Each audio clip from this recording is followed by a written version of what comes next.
Um, the presser that came out with the rookies a couple days ago, man, I was watching that this morning, and I really liked how, yeah, Raider Aaron Pete Carroll's known for that too.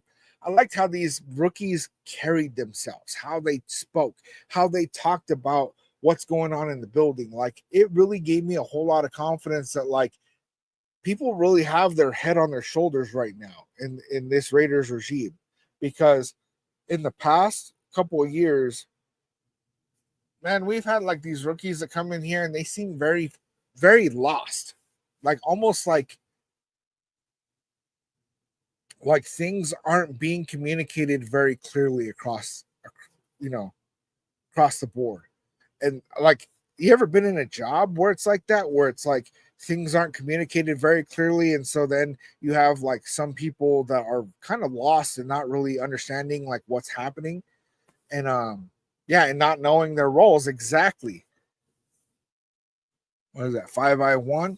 Like when you have people that don't really know their roles, don't really know the mission, don't really know what their next move is, well, yeah, then you got a bunch of people that are just kind of bumbling and lost, right? But when you have people that it's very, very clear to them, this is my role, this is what I got to do next, like it makes so much of a difference. So much of it. I know it makes a huge difference in my life, right? Cones, are you feeling good about the O line?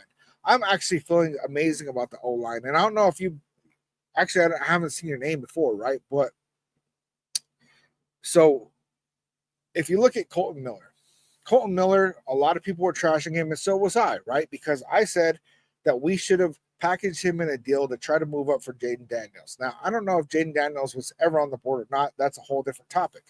But I was believing that we needed to trade Colton Miller while he was worth something because he had that shoulder surgery, and I knew he was going to have a rough start. So he did. He had a very rough start to this last season. But what ended up coming from that is that Colton Miller, once because he missed a whole offseason, right? So once he got up to strength, he was healing from his injury. He got to a spot where he started playing to full form and he started looking very, very good. Around that same time is when they got some brains in them, and Andre James, actually, it was that Andre James got injured, and they put in Jackson Powers Johnson at center instead of left guard. Andre James was an absolute liability.